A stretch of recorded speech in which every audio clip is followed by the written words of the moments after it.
ups and down. Terus kan waktu itu kan juga masih muda, dua-duanya masih muda, emosi. Jadi udah sampai udah mau pisah aja gitu.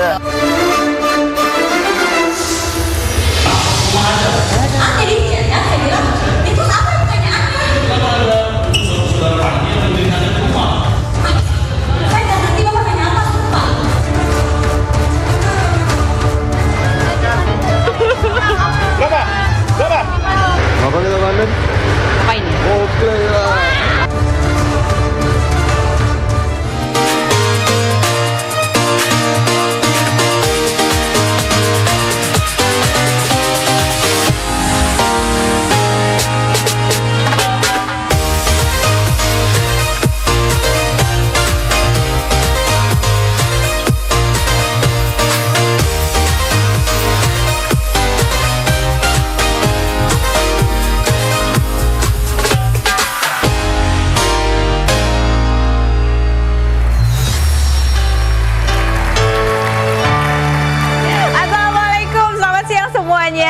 Yang sudah siap di depan layar kaca Anda, mudah-mudahan semangat udah makan siang ya kan, udah tidak kenyang ya. Saya Kak Rose yang menemani Anda di acara Rumpi No Secret. Nah, dan Daniel hari ini yang menemani kita, dan sudah ada beberapa bintang tamu yang siap berbagi ceritanya bersama kita. Tapi kita mojok dulu kan tentu saja untuk membahas apa sih yang lagi ramai diperbincangkan, baik itu untuk hal-hal yang datang dari dunia nyata maupun dari dunia maya. Yang kombinasi sih ya kali ini adalah dari dunia nyatanya, dan kita melihat bagaimana netizen menggali-gali arsip dari dunia maya ya. Ini berkaitan dengan kabar ya, terkuak kabar bahwa Nisha Ahmad, adiknya Raffi Ahmad itu menggugat cerai suaminya. Jadi mereka sudah menikah berapa tahun? Nah kan, 2009, 2024 berarti udah 15 tahun ya. 15 tahun begitu dia menikah dari Nisha usia 19 tahun. Nah jadi perceraiannya itu sudah didaftarkan secara ikut di tanggal 10 Mei ya. Udah beberapa kali sidang bahkan, tapi baru ketahuan, dan katanya hari ini juga ada sidang lagi ya. Sidang pembuktian. Ini yang aku tanya tembok atau gimana, nggak ada yang jawab loh. Iya kan, hari ini sidang pembuktian tuh nggak sih? Ya. Oh hari ini dua-duanya tidak datang tapi ya kan. Nah itu yang buat aku bingung ya. Maksudnya itu dari Mei, Juni, Juli, lumayan lama juga. Enggak sih, nggak lama ya kan, 10 ya, nggak lama lah ya gitu ya. Nah ada postingan Mama Amis yang ini gitu, dia posting keluarganya Nisha sama suaminya sama anak-anaknya. Captionnya adalah love you all gitu ya. Kalau kita lihat di artikelnya, apa sih artikelnya bunyinya tadi? Bunyinya Nisha gugat cerai suami hari ini sidang lanjutan digelar gitu. Nah ini akhirnya banyak yang pengen ya menggali-gali ada apa sih kok tiba-tiba begitu ya. Lalu ketemulah sama sebuah wawancara. Nisha waktu itu sempat diwawancara sama Roy Kiyoshi dan Robby Purba, itu sekitar 4 tahun yang lalu. Dan biasa kalau konsepnya Roy Kiyoshi kan dia menerawang gitu kan ya, apalah gitu. Sempat gitu pada saat ditanya nih pernikahannya Nisha gimana, dibilang Roy Kiyoshi seperti melihat ada kapal karam. Terus apa lagi sih yang dia waktu itu ya, sempat Roy Kiyoshi sempat tanya benarkah gitu pernah ada KDRT gitu ya. Nah ini kemudian netizen mulai cocokologi. Seperti apa sih wawancaranya 4 tahun yang lalu? Kita lihat yang berikut. Ini kekerasan dalam rumah tangga itu ada ya, KDRT. Iya, pernah lah berantem Ya, gitu. biasa ya, berantem suami istri ya. Sampai biru nggak? Sampai saya ngeliat ininya. Oh iya deh, rasanya gimana deh? Mama tahu tentang ini? Iya. Tahu? Iya. Jadi tahu semua? Tahu. Iya, mereka sudah dikaruniai 3 orang anak ya. Terakhir kalau aku baca di artikelnya dari pihak kuasa hukum yang mewakili si suami gitu masih berharap bisa ketemu jalan apa yang lebih baik gitu, mengingat bahwa mereka sudah punya 3 orang anak yang masih butuh perhatian dari kedua orang tuanya. Nah, sementara kalau kita perhatiin dari sosial medianya Nisha maupun suaminya gitu ya, kan itu kan mengajukan gugatan perceraiannya dari 10 Mei, tapi di bulan Juni, Juli itu masih terlihat lah mereka tuh posting bersama sebagai keluarga. Waktu Nisha mau berangkat haji juga kan sempat foto juga bareng satu keluarga dan macam-macam lah gitu ya. Ini salah satunya. Oke, baik. Yang berikut kita juga menggali arsip dari Rumpi sendiri di 2 tahun yang lalu ya. dia sempat cerita sedikit tentang bagaimana sih perjalanan pernikahannya ya. Dia cerita ya namanya seperti juga pernikahan-pernikahan yang lain lah, pasti ada naik turunnya, pasti ada masa adaptasinya. Dan pada saat itu Nisha sempat cerita di awal-awal pernikahan ya, itu kan menikah dia di usia muda ya, 19 tahun. Itu sempatlah itu adaptasinya cukup berat sampai mereka berpikir ini lanjut atau enggak gitu. Tapi akhirnya pada saat itu bisa, dan bahkan Nisha sempat ngomong, ternyata kita bisa ya melalui ini gitu ya. Seperti apa sih cuplikan wawancaranya dengan Nisha Ahmad 2 tahun yang lalu? Kita lihat yang berikut ini. Si awal nikah lah, 5 tahun ke bawah kali ya. 5 tahun ke bawah. Itu beneran sampai udah datang ke... Iya, jadi namanya ini ya, kita kan kalau Masih muda. pernikahan kan ya ada aja ups and down. Terus kan waktu itu kan juga masih muda, dua-duanya masih muda, emosi. Jadi udah sampai udah mau pisah aja gitu. Terus bilang ya ternyata bawaan bayi berarti ngambeknya. Gitu. Terus atau misalnya habis lihat anak-anak, ya Allah kita ternyata bisa melewati ini semua, yang ngeliat anak-anak gede senang gitu. Maksudnya udah bisa menertawakan masalah yang dulu tuh kok gitu-gitu amat ya kita gitu. Kayak kalau dulu tuh emosian, kok kamu tuh dulu gini, kok aku tuh dulu gini ya. Sekarang ternyata udah bisa melihat sisi baiknya lah. Balas. Aku mah kalau disemena-menain aku lawan. Oh gitu ya. Maksudnya kalau dia kasar atau apa sama aku lawan. Aku bukan yang ampun aku mas, nggak gitu. Kalau aku aku gitu balik. Nggak bisa berantem kita. Oke. Jadi perempuan nggak boleh ini apa namanya, jangan mau gitu kalau misalnya emang kita nggak salah atau apa gitu. Yang pribadi juga kan maksudnya bekerja juga ya. Kalau aku sih nggak masalah, karena aku selalu berpikir rezeki itu nggak selalu harus datang dari suami. Rezeki itu bisa juga Allah kasih sekarang dari istri misalnya gitu ya, bersama-sama aja, nggak perlu kayak harus dari suami ya, pokoknya ini dari suami. Salah satu muanya. Dan kemudian netizen juga begitu mengetahui dia mengajukan gugatan di bulan Mei gitu ya, tanggal 10 ya. Itu ngeliat kalau di Instagramnya pada saat itu lagi apa sih Nisha? Lagi ke Korea diduga. Ya kayak artis lain gitu, lagi melakukan operasi plastik nih dia di Korea. Trip happy no drama katanya. Walaupun kok dipikir-pikir aku kesini cuma buat beresin koper orang. Tebak siapa gitu. Ini fotonya sama siapa sih? Dia di foto. Aduh, mohon maaf ini fotonya buram ama. Siapa dia? Oh, nama Nanas itu. Oh, oke. Iya.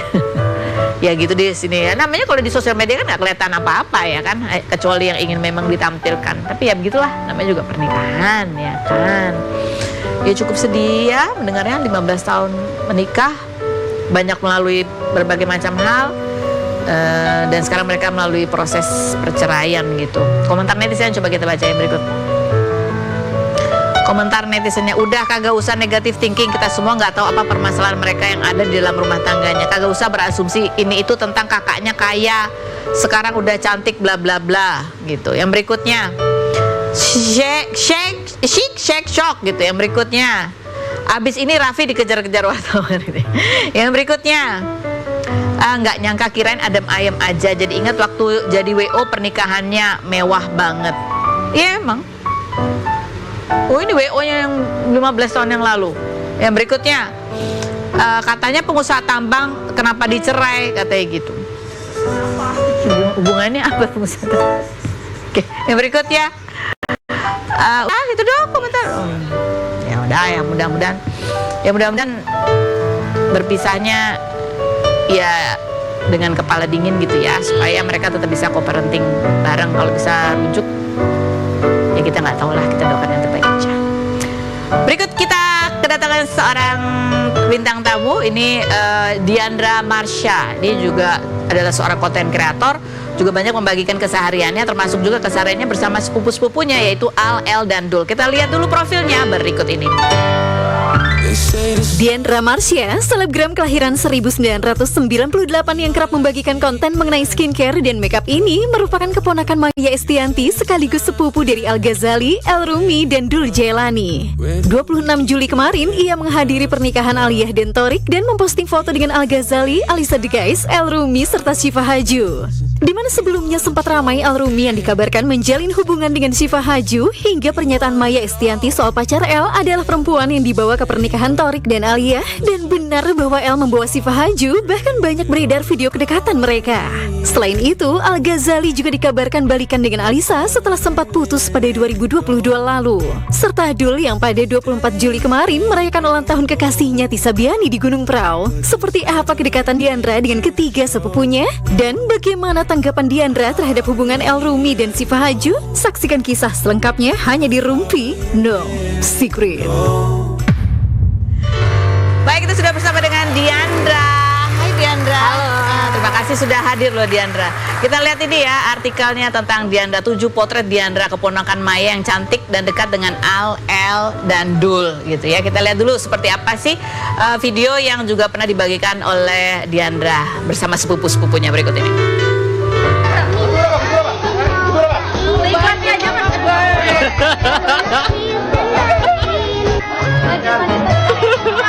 Berapa? Berapa? Sedikit banget 5 juta. 2 juta.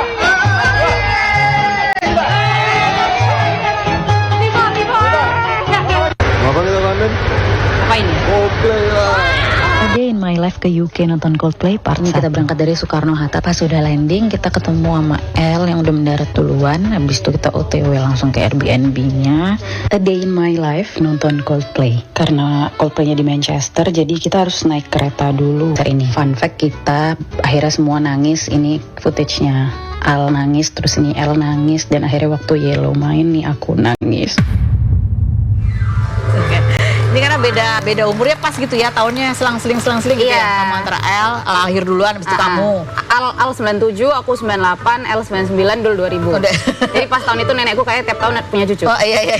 Jadi kalian tuh dari kecil emang akrab main bareng gitu? Iya. Atau baru sekarang setelah gede aja? Dari kecil. Dari kecil emang. Nah kalau kita lihat kan gitu ya, kamu juga sering dijodoh-jodohin sama El gitu kan, sama netizen gitu. Tapi kan kamu bilang nggak bisa dan nggak, karena selain sepupu kamu katanya juga sebenarnya susuan. Iya, jadi aku kalau secara agama pun nggak boleh nikah sama El. Iya. Kan soalnya Dari dulu ibu ya? El sempat disusuin sama mami. Oh, El yang sempat disusun sama mami. jadi- Apa ceritanya kok bisa sampai El disusun Kan sama tinggal mami? bareng, kita sering mami sama bunda kan sama-sama baru melahirkan mungkin ya. Terus ya udah, terus bunda lagi kerja mungkin, terus mami El nangis. Nggak tahu, aku juga masih kecil. Pokoknya intinya gede-gede. Mami lu nyusuin El. Jadi disusuin Tapi ya. nggak tukeran, kamu nggak pernah disusun sama Bunda Oh, Maya? belum, aku nggak pernah disusuin bunda. Nggak ya. Jadi El aja justru ya. El yang super sesuai. Kalau Al sama Dul nggak. Nah ini kan dari 3 orang ini nih gitu ya, kita mau tanya nih, apa sih biasanya kalian, biasanya kamu tuh kalau sama Al ngapain, kalau sama El ngapain lebih sering, kalau sama Dul ngapain, kalau sama Al tuh ngapain? Curhat, kalau biasanya katanya dia kalau sering perhatian banget sama sepupu-sepupu ceweknya, Oh, Al- suka nasehatin gitu. Al Dul tuh macam-macam pokoknya. Kalau sama Dul tuh biasanya bahas filsafat gitu Oh kan. iya, agak dalam gitu kan kalau dia. Tapi kalau main, aku paling sering main sama Al sama El. Oh, Al Kalau main. Oke. Kalau curhat-curhat atau kamu konsultasi masalah cowok apa segala macam sama siapa tuh? Dua-duanya sih. Mereka juga kalau curhat ke aku. Oh serius? Nah, Jadi kamu tahu segalanya ya? Ini kan kita pengen tahu di sudut pandang cowok-cowok ini ya, kalau nasihatin sepupu-sepupunya Iya. soal hati-hati sama ini tuh apa sih biasanya yang paling mereka tekankan? Sebenarnya mereka bukan yang protektif gitu sih. Maksudnya kalau aku tiba-tiba punya pacar atau punya cowok, mereka nggak yang mana sini ditatar dulu, nggak. Cuman kalau aku disakitin gitu, biasanya mereka langsung kayak ngebully rame-rame gitu. Maksudnya kayak kompak lah, solid. Ngebulinya kayak gimana? Ya misalkan mereka ke suatu tempat ketemu sama orang yang pernah nyakitin aku gitu, terus kayak langsung langsung, gitu? sini gitu. Pokoknya gitu lah, seru lah pokoknya mereka. Kalau kamu ke cewek-ceweknya mereka? Ya mereka biasa, aduh. Curhat aja. Ya paling kayak kemarin misalkan nikahannya Aal, kan Dul nggak bisa datang. Terus Dul langsung titip Tisa ya, Tisa sendirian. Terus udah sama aku sama Mami gitu. Jadi kayak titip-titipan gitu. Oh ya, kamu bagian penitipan lah. Kalau liburan bareng juga aku tidur sama kamu ya gitu. Terus nanti tolong biar kan satu keluarga biar nggak canggung, jadi temenin. Jadi kamu akan menerima curhatan dari cowok-cowok ini dan juga menerima curhatan dari cewek-ceweknya. Iya. Pokoknya ini kalau mereka ngapa-ngapain aku yang repot aja. Sebagai ngapain Enggak, maksudnya kalau ada apa gitu aku yang repot. masih ada perseteruan ketegangan itu, kamu jadi ini apa, juru damai? Juru damai. Oh alah, lucu banget sih. Ngambek, aku bertanya nih, kan 3 cowok-cowok ini ya, kalau ngambek tuh kayak gimana bentuknya kalau lagi marah? sama nggak?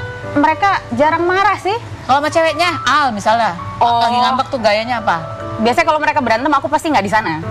Oh gitu. Biasanya aku datang udah denger cerita aja. Oh, Tapi pokoknya kalau ada masalah aku cabut. Oh gitu. Yang cerita biasanya siapa? Mbak-mbak. Oh, Mbak. Terus tapi jarang sih, mereka tuh jarang ada masalah sih. Oh enggak, maksudnya sama pacar-pacarnya? Jarang Oh juga. jarang. Oh Mbak Jarang bisa cerita. Jadi nggak tahu tuh modelnya mereka bertiga tuh kalau lagi bad mood gitu kelihatan nggak sih? Mereka tuh jarang marah. Kita sekeluarga sih. Serius? Kita sekeluarga tuh jarang marah. Kalem aja, chill. Kalem chill, kecuali bener-bener dar banget. Itu pun kalau dar banget pasti kita semua ngerti gitu. Jadi udah baca, Jadi mundur ya. udah mundur. Nah ini kan kalau lihat bapak ibunya kan orang Jawa Timur ya, kamu kan juga ya kan? Iya. Kan kalau ngomong kan gitu kan, nggak ada Ada. saringannya dan kenceng ya kan? Apakah mereka bertiga juga seperti itu Sama. sehari-hari? Oh sama. seperti itu. Mereka bisa ngomongnya Jawaan semua kalau di WA. Oh gitu. Kalau di WA. Oh. Kayak bukan iya lu di mana enggak, tapi konang di. Jadi begitu. Kalau live-nya bahasanya juga gitu. Kalau live juga kayak makanya kalau aku bawa teman-temanku dari Surabaya main ke rumah, mereka bisa langsung baur. Itu kayak nggak lagi di Jakarta iya, gitu ya. kayak lagi di Wonokromo. Wonokromo. Ya. Nah ini kan ada artikelnya di kemarin ya. Ini kan orang jadi penasaran waktu itu siapa yang dibawa El ke resepsinya gitu ya. Syifa Haju dicintai ugal-ugalan. Sahabat, bahkan sampai teman-temannya ya kan, teman-temannya Syifa Haju tuh kayak ikut seneng gitu ngeliat. Ya ampun, dipegangin ekornya, disuirin dada ayamnya gitu. Kayak gitu. Bisa aja. Sama sepupu perempuannya juga katanya begitu tuh mereka bertiga. Iya sih. Seperhatian itu. Iya sih, iya. Mereka semuanya baik banget sama aku. Kayak kemarin maksudnya sebelum kejadian ini, aku sempat ke Bali sama El. Itu benar-benar ada Mas Aldio namanya. Ya udah nggak usah bawa koper, semuanya dibawain. Terus aku pokoknya kalau akan sama El tinggal duduk, dia yang mesenin. Terus iya pengen apa, aku pengen ini, terus udah di depan meja. Kan aku tidur tuh, bangun-bangun pagi apa yang aku request tuh udah ada. Itu L. Itu L. L tuh act of service banget lah. Oke. Jadi benar-benar terus kalau kita liburan kan di villa nginepnya. El tuh biasanya nyiapin piring ke semuanya, terus nyuciin. Mungkin karena tinggal di luar negeri, nggak tahu ya. Pokoknya dia act of service banget lah. Itu. Kalau Al? Kalau Al tuh sama kayak aku, dia duduk-duduk aja, tapi bayarin. Give ya. Kalau Al tuh duduk-duduk aja tapi bayarin. Kalau dulu. Ya dulu ya anak bontot gimana sih? Kalau dulu aku tahu bikinin lagu ya kan. Tapi dia tuh peka dan sensitif kalau dulu ya. Jadi kalau ada siapa yang lagi sedih, dia pasti langsung kayak deketin. Kamu kenapa? Oh gitu. Iya masing-masing sih. Ini romantisnya beda-beda. Ya ampun. Jadi itu ya, Nini, selama kamu jadi sepupu ya, pernah nggak kamu mendengar cerita ada cewek yang baper gara-gara mereka ya perlakuan gitu ke teman biasa yang bukan, ada nggak? Pernah nggak? Ke teman biasa. Ya maksudnya dia kan kayaknya sama sepupu-sepupunya kan gitu. Itu kayaknya kebiasaan mereka. Iya. Ada nggak teman biasa tapi baper jadinya gara-gara mereka gitu? Nggak tahu sih, biasanya kalau ke temen mereka beda sih. Oh jadi ini kalau ke cewek-cewek aja? Kalau ke cewek sama ke keluarga ya, keluarga kayak mereka gitu? Baik banget. Jadi si El itu nyuirin dada ayam itu emang biasa begitu? Kamu pernah disuirin juga dada ayamnya? Enggak sih, paling kalau makan dia kayak tahu ya nih sambel. Jadi dia tuh nggak yang romantis, kan dia sering ngomong, tadi aku ditanyain kan, katanya El nggak romantis kok tapi nyuirin. Soalnya emang gesturnya tuh nggak romantis, cuman kayak kamu suka kan? Gitu. Kayak Jadi romantis tapi pura-pura gitu. Iya, gengsi. Coba kita lihat sih beberapa adegan yang membuat tuh netizen banyak bilang, aduh si Faju dia pernah seperti princess banget ya berikut ini. Oh ini nggak cuma romantis banget, cuman kadang aku suka princess treatment aja.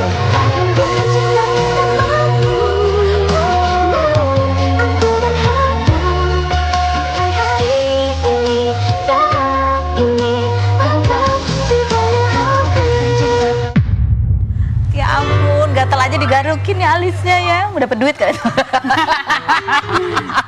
Dan kalau sepupu ceweknya juga gitu, garuk-garukin. Enggak, itu hanya khusus untuk Terus kamu nih sebagai ya sepupunya kan biasanya kalau suka ngeliat gitu ya mereka lagi bucin sama pasangannya suka cie-cie gitu. Iyalah, aku kemarin waktu ketemu langsung gitu ya, kayak gitu lah biasanya kita goda-godain. Nah, ini kan kemarin Bunda Maya tuh udah ngomong kan, siapa yang pacarnya El, lihat aja nanti yang datang di resepsinya Torik. Sampai Bunda Maya tuh ngomong begitu gitu. Berarti kalian juga tahu yang akan dibawa ke situ tuh adalah Tahu. kenapa sih pakai dikodein kayak gitu? Apa? Pakai dikodein kayak gitu tuh? Soalnya kan nggak sopan nggak sih kalau merekanya belum ke publik tapi kitanya ngomong. Oh, jadi kode aja gitu. Ya jadi nunggu mereka go public gitu. Oh, jadi sebelum-sebelumnya masih aku diam-diam dulu kalau mereka belum ini terus, mode. tapi habis gitu begitu datang kamu ikut happy ya? Iya, begitu datang langsung ini udah boleh nih gitu. Ya wes ya udah foto. Komentar netizen coba kita baca ya berikut ini ya. Namanya baru masih hangat, kalau udah lama juga itu nanti galau diserahkan sendiri katanya. Nanti kita tanya sepupunya ya. Yang berikutnya, Bismillah dengan izin Allah dan restu para netizen berlayarlah kapal Cipel. Oh namanya Cipel. Oke berikutnya, Sipa sama El ya. Cipa, kamu bakal sering diajak jalan-jalan, nonton konser, liburan ke luar negeri, naik jet pribadi, nggak cuma disuruh calon mertua buat ngomong keponakan katanya. Yang berikut, coba kita lihat. Udah cuma gitu doang. Nah kita mau tanya nih ya kan sama Diana, emang mereka kalau baru-baru aja kayak gitu atau emang selalu kayak gitu? Enggak. Hah? Enggak selalu kayak gitu kok. Selalu kayak gitu? Maksudnya Alisa sama Al aja pacaran udah lama. Tisa dulu udah lama juga masih tetap romantis kok. Masih romantis. Kayak itu niru siapa sih? Mereka tuh, iya kayak siapa gitu? Kalau kamu kan pasti lihat ya, kayak siapa sih? Kayaknya ini deh, ajaran keluarga aja deh. Keluarga yang mana? Bapaknya apa ibunya? Dua-duanya. Maksudnya itu norma pada umumnya kan, kalau cowok tuh harus sama cewek tuh ladenin ya, maksudnya giniin gitu. Kayaknya mereka emang gitu deh. Mereka emang begitu. Maksudnya keluarga kita pada umumnya. Pada umumnya. Atau mungkin Tante Maya suka kasih tahu, Bunda suka ngasih tahu, kamu tuh harus gini gitu. Oh iya ya, kayak misalkan cewek ini pulang masa pulang sendiri anterin pulang gini-gini. Ini kalau misalkan misalkan dulu nggak bisa nganterin pulang. Minimal inilah supirnya iniin. Kayak gitu maksudnya ya diajarin kayak gitu. Oh, jadi juga diajarin gimana cara memperlakukan cewek gitu ya. Nah, kalau kamu sendiri diajarin apa sama 3 cowok-cowok ini tentang bagaimana caranya memilih cowok? Ya, ada nggak? Apa ya? Adalah tapi ya. Apa? 1. Yang harus lebih pintar. Harus lebih pintar. Harus pokoknya kalau mereka aja gitu ke aku, berarti cowokku juga harus lebih prinsesin aku. Oh gitu. Jadi mereka benchmarknya. Iya. Aduh berat sekali. Nah, yang berikutnya apa? Apalagi ada lagi nggak? Apa ya? Paling udah yang baik aja, yang bisa ngobrol sama keluarga, yang humble. Oh, yang humble, yang dekat juga sama keluarga. Yang red flag kalau menurut mereka tanda-tandanya apa yang harus dijauhin? Udah nggak? Ayo, ya kan? Tuh ingin tahu nih. 1. Yang jahat sama keluarga lah intinya. Jahat sama keluarga. Terus pokoknya keluarga lah, mereka tuh bisa red flagnya kalau misalkan ada acara terus cowoknya nih repot, maksudnya repot tuh dalam artian nggak boleh, terus atau nggak mau ikut soalnya mungkin malu atau apa gitu. Udah red flag tuh 1. Terus habis itu apa lagi? Terus nggak baik sama aku ya, yang harus cari yang baik sama aku. Nggak baik sama kamu tuh contohnya? Ya memperlakukannya gimana, kayak misalkan selingkuh kah atau iya, kalau itu financially sih pasti ya. gimana gitu. Financially gimana? Financially gimana maksudnya? Maksudnya ini enggak orangnya financially bagus nggak, mutangan kah? Oh ya, pelit nggak Ya, gitu ya? pelit nggak? Ya kayak gitu-gitulah. Paling gitu sih. Nih kan sekarang nih 3-3 lagi punya pacar ya? Iya. El, Dandul, dan ini kan umurnya juga deket-deket nih. Kalau menurut kamu nih ya, siapa yang kira-kira akan menikah duluan? Nggak tahu. Siapa yang menurut kamu tuh orangnya paling serius lah? Kayaknya tiga-tiganya tuh, ya kan tiga-tiganya kok sebenarnya kalau pacaran tuh lama-lama ya? Ya. Lama-lama gitu. Lama. Si Al itu udah berapa lama sih? Terus putus nyambung, sekarang lagi balikan lagi. Udah kayak sinyal ya dia putus nyambung. Tapi kalau Al tahun depan tuh kakaknya Alisa nikah. Oh, kakaknya Alisa. Jadi harusnya nggak tahun depan. Jadi kakaknya dulu baru nunggu setahun kemudian gitu ya? Iya kan? Ya, harusnya. Nggak tahu. Nggak tahu kalau Apa ya? tiba-tiba. Aku bukan Tuhan. Nggak kan, menurut kamu firasatmu kayaknya ini nih lebih siap nih gitu loh. Tebak-tebak buah manggis. Kayaknya El, tapi kan El baru. Oh, El tuh lebih apa sih dia? Lebih dewasa. Maksudnya El kan baru, hubungannya baru. Tapi menurut dia kamu udah siap sih. Oh, dia udah siap. Kayaknya. Aduh. Ya, kalau dulu masih terlalu muda kali ya. Iya, dulu kan paling kecil kan. Iya, tapi kan dia paling dewasa gitu kalau diajak ngobrol kayaknya. Iya sih. Tapi feelingku ya nggak tahu ah. Takut salah. Takut salah, takut dimarahin aku nanti pulang. Tapi nggak kebiasaan kan suka jadi bercandaan keluarga nih. Suka jadi bercandaan keluarga. Kayaknya ini dulu deh gitu-gitu ada nggak sih? Ada. Itu mengarahkannya ke L. Iya, dia suka nge-WA aku. Ayo plot twist siapa dulu nih kira-kira Oh gitu. ya Allah Kak, itu jadi tebak-tebakan kalian juga ya. Lucu. Oke netizen, silakan kita buka juga ya. Tebak-tebak buah manggisnya. Kita akan kembali lagi, jangan kemana-mana, tetap di Rumpi.